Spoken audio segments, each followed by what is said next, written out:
A billionaire CEO boarded a plane expecting a quiet flight until he found a woman and child asleep in his seat and realized the woman was his ex, and the child looked just like him. Julian Reed boarded the plane like any other day, phone in hand, mind wrapped in business meetings and market numbers, barely aware of his surroundings. He was supposed to be flying from Los Angeles to Boston for an important board presentation, and this private jet was his sanctuary, a rare few hours of quiet before the next round of decisions and deadlines. As he stepped into the cabin, his assistant had told him someone had mistakenly taken his seat. Julian didn't pay much attention at first. Mistakes happened all the time. But when he looked up to address the situation, expecting a flustered executive or a confused passenger, he stopped dead in his tracks. In the window seat, curled up, was a young woman, her blonde hair mussed from travel, her head resting lightly against the seat cushion. In her arms lay a sleeping child, no older than 4, nestled under a soft, worn blanket. Her small hand was clutched to the edge of her mother's sweater, and her legs were tucked up, as if she was trying to disappear into her warmth. The moment felt suspended in time. Julian's breath caught in his throat, not because a stranger had taken his seat, but because the woman asleep before him was no stranger at all. Isabella Diaz. He hadn't seen her in 4 years, not since he ended things in a whirlwind of ambition and self-justified logic. She had been the only person who had ever understood him, the only one who had seen the man underneath the titles and investments, and he had let her go without a second glance. Now, here she was, sleeping, on his flight, with a child. His eyes shifted back to the little girl, blonde like Isabella, delicate features. But then he saw something he wasn't prepared for. Eyes, though closed now, that he somehow knew were brown. His color, the color of his mother. He stood there longer than he should have, stunned. The flight attendant whispered if he should wake them, but he shook his head silently. Something told him this wasn't the time to cause a scene or demand his seat back. So he sat quietly across the aisle, resting his hands on his knees, still not quite convinced this wasn't a dream playing tricks on him after too many sleepless nights. He didn't know why Isabella was here, or how she ended up on this particular flight. He didn't know who the little girl was, though his instincts whispered louder with every breath. But one thing was for certain. This encounter was not random. It couldn't be. Not after all these years. Not after all that was left unsaid. So he waited, and he watched, and he wondered what kind of world he was about to step into once their eyes finally opened. Isabella stirred slowly as the soft hum of the jet engines blended with the faint clinking of glassware from the cabin crew. Her neck ached slightly from the angle she'd been sleeping in, and as she blinked her eyes open, she instinctively looked at her daughter to make sure she was still sleeping soundly. The child, curled in her lap, hadn't moved much. She was still clutching Isabella's sweater with a tiny fist, her head resting comfortably on Isabella's arm. Isabella brushed a few strands of hair off the little girl's forehead and let her eyes rise to her surroundings, expecting to be alone or surrounded by strangers she'd never talked to. But instead, she found herself meeting the gaze of someone she never thought she'd see again. Julian. The breath caught in her throat before she could stop it. For a moment, she thought maybe she was dreaming. Maybe her exhausted mind had conjured his face from some deep, forgotten memory. But it wasn't a dream.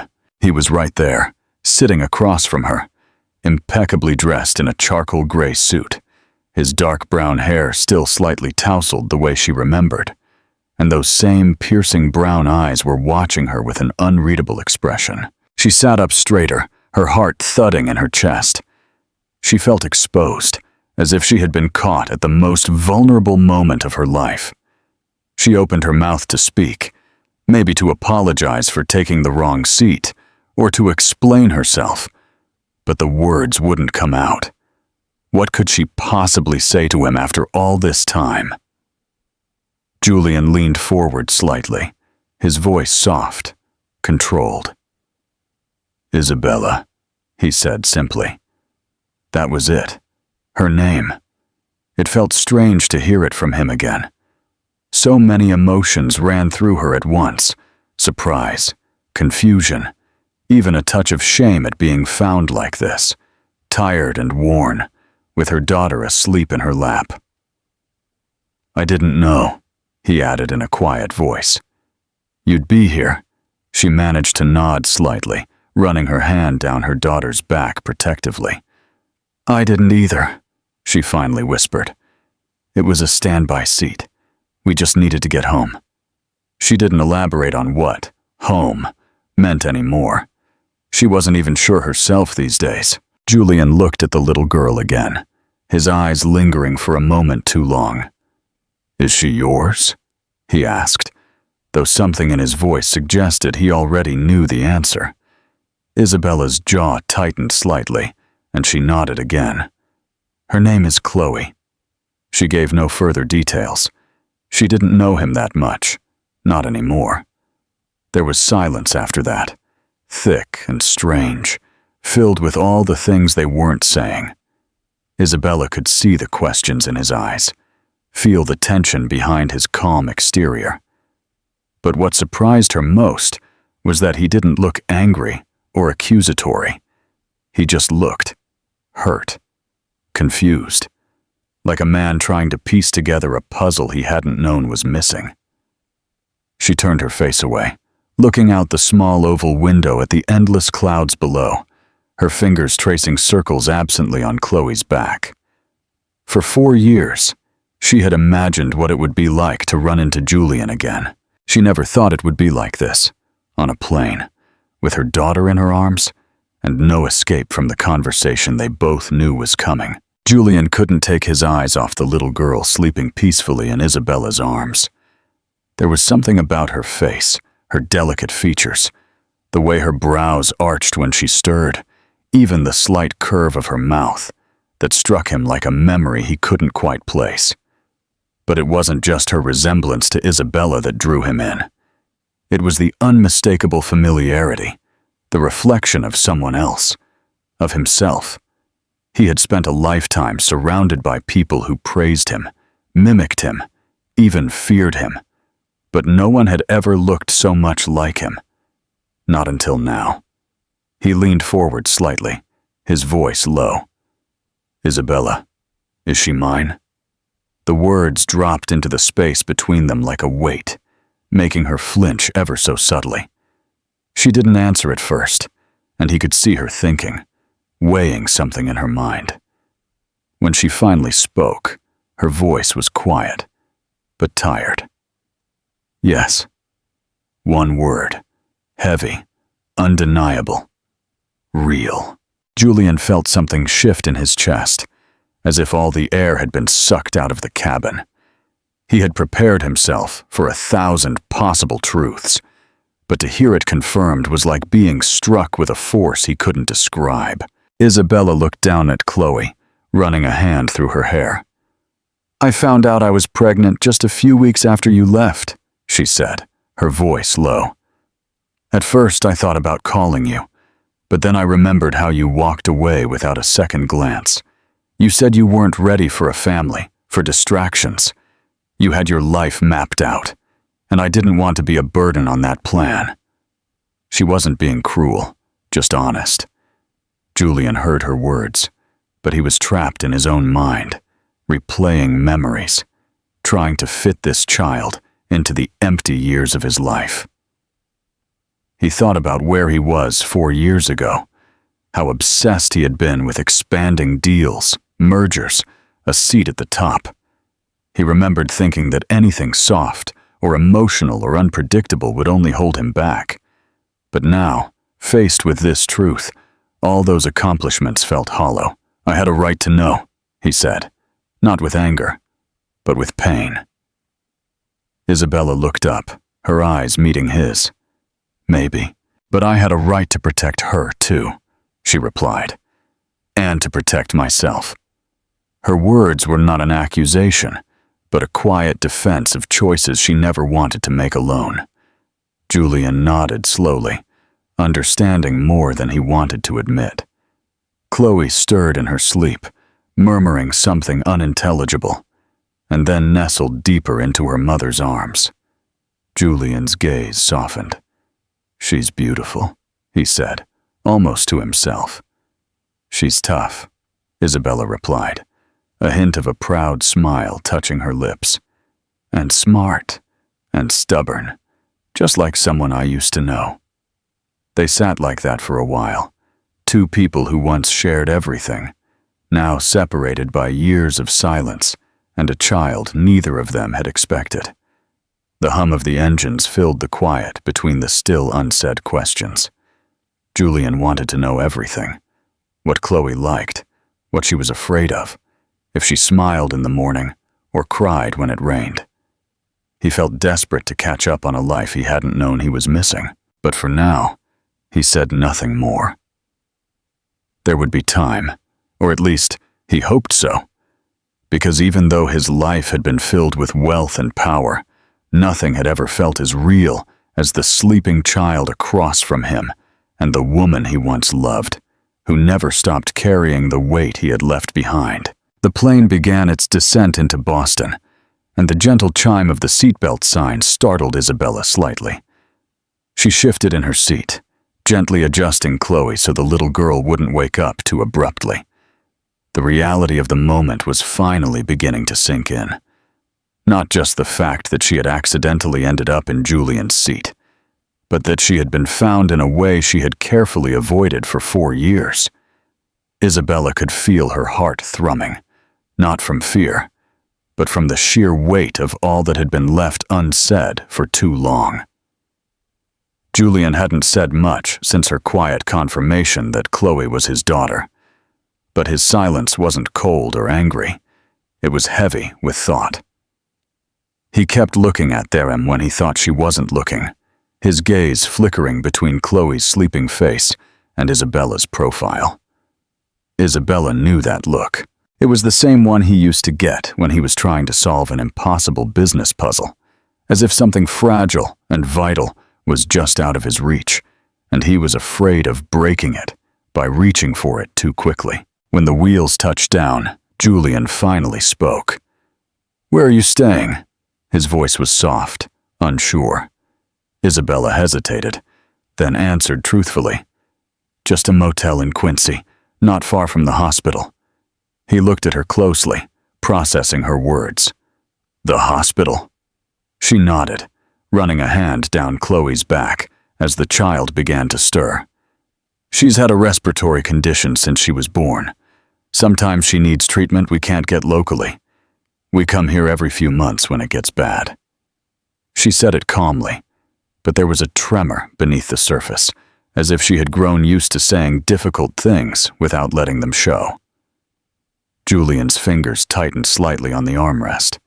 The thought that his daughter had been sick, suffering, and he hadn't known, hit him harder than anything else. It wasn't about guilt anymore. It was about loss. Loss of time, of memories he could never get back. But more than that, it was about urgency. He wanted to do something, anything, to make it better. "Is she okay now?" he asked softly. Isabella nodded slowly. "She's stable, but it's always a concern, and I'm always scared when we travel." She didn't say it for pity. She said it because it was the truth. When the plane came to a halt, Chloe blinked her eyes open, confused by the sudden change. Isabella leaned down and whispered reassuring words in her ear. The little girl looked up, sleepy and dazed, then noticed Julian. Her brow furrowed slightly, and she stared at him with curiosity. He smiled, unsure of what to say, unsure if he should say anything at all. Isabella reached into her bag and pulled out a small, stuffed bunny, handing it to Chloe, who clutched it instantly. Julian stood up and offered to help with their bags, and though Isabella resisted at first out of habit, She finally let him take the heaviest one. As they stepped out of the plane and onto the tarmac, the Boston air was cool and overcast. Isabella shivered slightly. Julian took off his jacket without a word and placed it over her shoulders, then turned and offered his hand to Chloe. She looked at him with wide eyes, then slowly took it. It was a small gesture, but it almost undid him. Outside the terminal, a taxi was already waiting. Isabella started to thank him and say goodbye, but Julian interrupted her gently. "Let me drive you. I have a car." She hesitated, looking at Chloe, then back at him. He added, "Please, I'm not asking for anything. I want to be around her, even for a little while longer." The honesty in his voice broke the guard she had built, and she nodded. The car ride was silent. Chloe eventually fell back asleep with her head in Isabella's lap, and Julian drove with both hands on the wheel, his knuckles white. At a red light, he spoke without looking at her. "Do you hate me?" The question was raw and abrupt. Isabella looked at him for a long moment before answering. "No, I don't hate you, Julian. I stopped expecting." It wasn't an attack. It was just how it had been. And in some ways, that hurt him more. When they reached the motel, Isabella got out slowly. Julian followed her, leaving the bag near the door. Before she went inside, she turned to him. "You can stop by tomorrow if you want. Chloe might like to see you again. I think she already feels something." Julian nodded, the words caught in his throat. As she disappeared into the small building with Chloe in her arms, he stood there for a long time, watching them, feeling for the first time in years that his life was no longer entirely his own. And somehow that thought didn't scare him at all. The next morning, Julian found himself awake before sunrise, something that hadn't happened in years without an alarm or a business call dragging him out of bed. But this time, it wasn't anxiety or responsibility pulling him from sleep. It was a strange anticipation, mixed with a quiet guilt that had taken root the night before. He hadn't stopped thinking about Chloe, about the way her small hand had rested in his without hesitation, as if her instinct had already recognized something that had taken him 4 years to understand. She didn't know him, but she hadn't feared him either. That, more than anything, made him want to try. He spent most of the morning pacing. He wasn't sure what the right time to visit was. He didn't want to seem too eager, but the thought of waiting another day felt unbearable. By 10:30, he was parked outside the modest motel, holding a small paper bag with pastries and fresh fruit he'd picked up from a bakery he thought Chloe might like. He had never shopped for a child before, had no idea what she preferred, but he figured sweetness was a good place to start. Still, his hand shook slightly as he tapped on the door. Isabella opened it after a few seconds, her expression neutral, but not cold. She had clearly been up for a while. There were dark circles under her eyes, and her hair was pulled back in a loose bun. She looked tired, but not fragile. In fact, there was a kind of strength to her posture now that hadn't been there when they were younger. She didn't say much at first, just nodded and stepped aside to let him in. The room was small and simple, a double bed in the center, and a small table by the window where Chloe was coloring quietly, her legs dangling beneath the chair. She looked up when Julian entered, her eyes lighting up with a recognition that startled him. "Hi," she said shyly, clutching a crayon. "Hi, Chloe," he replied softly, stooping down a little so he didn't tower over her. "I brought breakfast if you're hungry." She looked at Isabella for silent permission, and when her mother nodded, Chloe smiled and said, "Okay," hopping down from the chair. They sat together at the table, Julian watching as Chloe chose a croissant and carefully broke it into small pieces.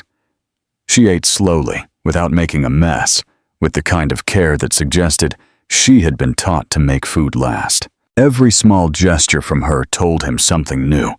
How she looked at Isabella before answering questions, How she held her crayon in her left hand just like him. How she asked him if he had a bunny too, when she pulled her stuffed animal out and placed it proudly in his lap. Isabella mostly watched at first, unsure what to expect from the man who had once faded away so easily. But Julian didn't try to impress anyone. He didn't boast or overcompensate. He just stayed present. He asked Chloe what she liked to draw, what her favorite cartoon was, what kind of music she liked. When she told him she liked to sing, he asked her if she would one day sing for him. She nodded without hesitation.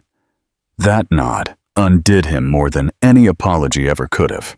After a while, Isabella excused herself to take a phone call from the hospital, and Julian and Chloe were left alone. She showed him her sketchbook, turning page after page with enthusiasm, narrating each drawing with the clarity of someone who had created a whole world inside her head. One drawing in particular made him pause. It was of a house with 3 windows and 3 stick figures. One was her. One, he assumed, was Isabella. And the third one had brown hair and was labeled, "Maybe Daddy." He stared at it longer than he should have, and when he looked up, Chloe was watching him carefully. "Is that you?" she asked, tilting her head. Julian nodded slowly. "I think it might be." She smiled at him, and it wasn't a big smile, but it was the kind of smile that felt like a door opening. When Isabella came back, Julian stood and gently handed her a folded note he had written while she wasn't looking. "You don't have to read it now," he said to Isabella, "but I wanted to say everything I never said before, and everything I didn't know how to say last night." She nodded and took it without a word. As Julian left the motel room that day, the weight in his chest hadn't disappeared, but it had shifted. For the first time in years, he felt like something was beginning, not because he deserved it, but because he was finally choosing to fight for it. Isabella didn't open the letter right away. She kept it in her pocket all afternoon as she took Chloe to her hospital appointment, answered doctors' questions, and held her daughter's hand through the same tests they had done too many times before. But that night, after Chloe had fallen asleep beside her with her bunny tucked under her chin and the blanket pulled up to her nose, Isabella sat by the dim motel lamp and slowly unfolded the paper. Julian's handwriting hadn't changed. It was still slightly slanted, with sharp lines and a certain rhythm to the letters. She read the first few lines twice before her heart caught up with the words. He hadn't written a formal apology. Instead, he had written with honesty. He told her how lost he had felt for years without knowing it, how he had tried to fill the silence with power and progress, how everything he thought mattered had suddenly felt meaningless the moment he saw Chloe's face. He plenty admitted that he had been selfish back then, not because he didn't care, but because he was afraid of caring too much. And in that fear, he had walked away from the only thing that had ever made him feel human. Isabella wiped her cheek once, then again, not realizing she was crying until the letter blurred. It wasn't just what he had written, it was the fact that she believed him. He had changed. She had seen it in his eyes, in the way he looked at Chloe, in how softly he moved through their fragile space, never pushing, never demanding, just present. She folded the letter and put it on the nightstand, then turned off the light and curled up next to her daughter, unsure of what the next day would bring, but no longer filled with dread. The next morning, Julian was there again. He tapped gently and waited with coffee for her and a small box wrapped in tissue paper for Chloe. This time, Isabella didn't hesitate. She opened the door and smiled. Chloe ran to him, her arms wrapping around his leg, as if she had been doing it her whole life. Isabella couldn't help but laugh through the tightness in her throat. They spent the day together, doing nothing spectacular, just walking through a quiet park, feeding birds, sitting on a bench, while Chloe played in the grass. Julian listened to Isabella more than he spoke. He asked her about her job, how she had managed all these years alone, how she had stayed so strong. She shrugged, uncomfortable with the praise, but finally admitted that it hadn't been easy. There were nights she had gone to bed crying, mornings she had to choose between food and medication, weeks she didn't know how they would make it. But she had always kept going, not because she had no other choice, but because Chloe was worth everything. Julian felt something inside him unravel as he listened. The life he had lived had never required that kind of courage. He had faced pressure and competition, yes, but not the kind of fear that came with being responsible for a small, fragile life without a safety net. He respected her in a way he couldn't put into words. That afternoon, as the sun dipped in the sky and the breeze picked up, Chloe climbed into Julian's lap and held his face in her small hands. "Are you coming back tomorrow?" she asked, her voice barely above a whisper. He swallowed hard. "If you want me to." She nodded once and rested her head against his chest. Isabella watched them with a mix of awe and fear. She hadn't expected this. Not just his return, but his softness, his openness, his willingness to take every step carefully, as if he knew how easily trust could be broken.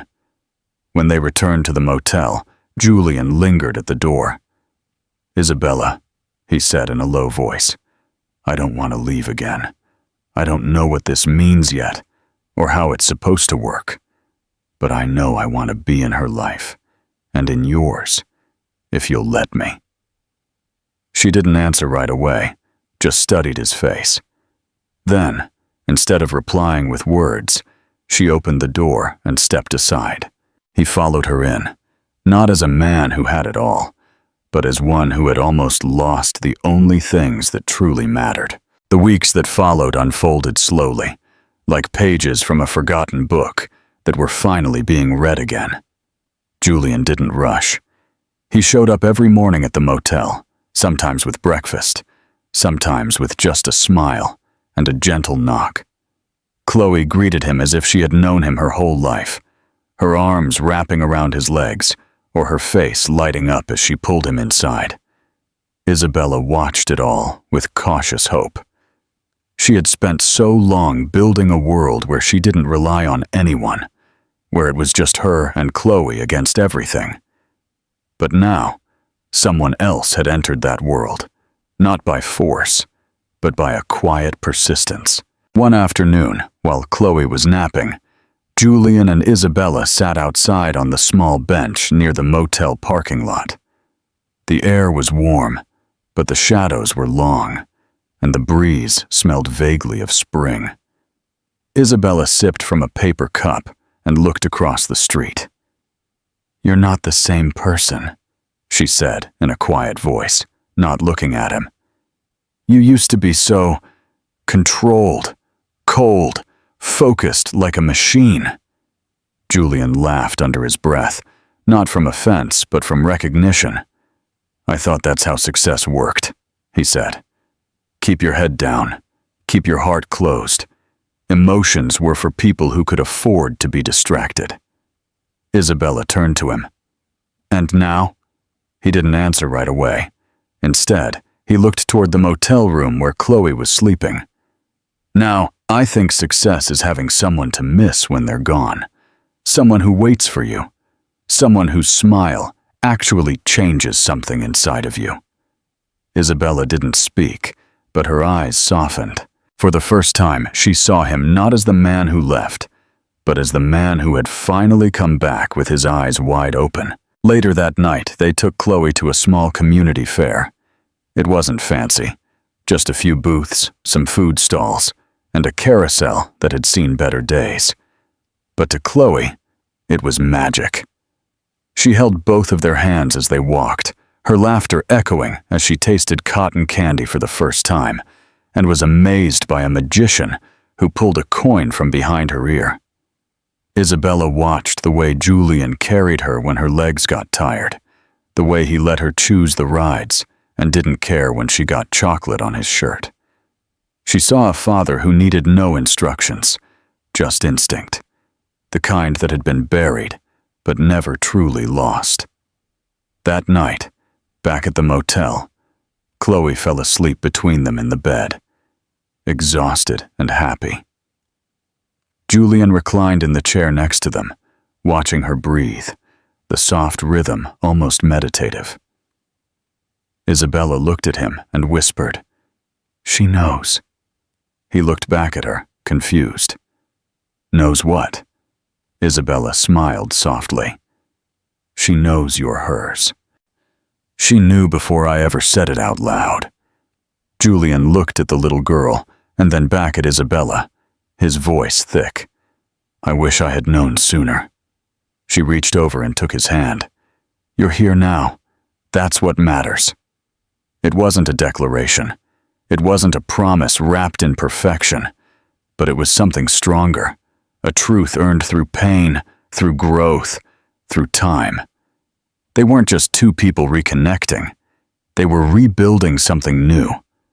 Not out of nostalgia, but out of the raw pieces of who they had become. And slowly, that felt like something worth holding on to. The months went on in quiet, but not meaningless stride. The small moments, the shared breakfasts, the bedtime stories, the walks through parks with Chloe skipping ahead, began to weave something strong and real between the three of them. The transition wasn't sudden, and it wasn't always easy. There were days when Isabella found herself retreating, fearing that too much happiness might collapse under the weight of expectation. There were also days when Julian doubted himself, unsure if he could ever make up for all the time he had lost. But through it all, they stayed. And staying, they learned, was more powerful than grand gestures. Chloe adjusted quicker than either of them expected. She asked questions when she needed to, but mostly, she accepted Julian, the way children accept love, without suspicion, without demand, just with open hands and honest eyes. She began calling him Daddy one night while showing him a drawing she had made at school, and the word hung in the air like a blessing. Julian froze when he heard it, his eyes wide, his breath held. But he didn't correct her. He just hugged her and held her like he had been waiting years to earn that small word. Finally, Julian suggested they move out of the motel. He didn't push or pressure. He simply said, "You both deserve better than this," and showed Isabella a nearby apartment, simple, sun-filled, with a second bedroom for Chloe and a small balcony with room for a flower box. Isabella had hesitated, but Chloe had danced through the empty rooms as if they were made of gold. They moved in 2 weeks later. Isabella kept her job at the small bookstore around the corner, and Julian visited daily, even when his schedule was tight. He made the time now, because he finally understood that time was all he had to give that truly mattered. One night, just before Chloe's 5th birthday, Julian invited them for dinner, not at a grand restaurant, but at his home. He cooked for them himself, clumsily but with sincerity, and over slightly burnt pasta and over-salted garlic bread, he told them he had made a decision. He was stepping back from the day-to-day operations of his company. He wasn't retiring, just pulling back. "I missed 4 years," he said, his voice quiet. "I won't miss another one." Isabella hadn't expected it. She stared at him, tears in her eyes, because for the first time in a long time, she felt like someone had chosen them completely, not in moments, not in pieces, but whole. That night, Chloe fell asleep on the couch with her bunny in her arms, and Julian and Isabella sat next to her in the soft quiet of the living room. He reached for Isabella's hand, and she let him take it. There was no declaration, no dramatic finale, just the sound of breathing, the weight of peace. They had all been broken once, by pride, by fear, by time. But sitting there, they no longer felt like fragments. They felt whole, together. When Julian put Chloe to bed that night, she murmured sleepily, "Are you staying?" He leaned in and kissed her forehead. "Always," he whispered.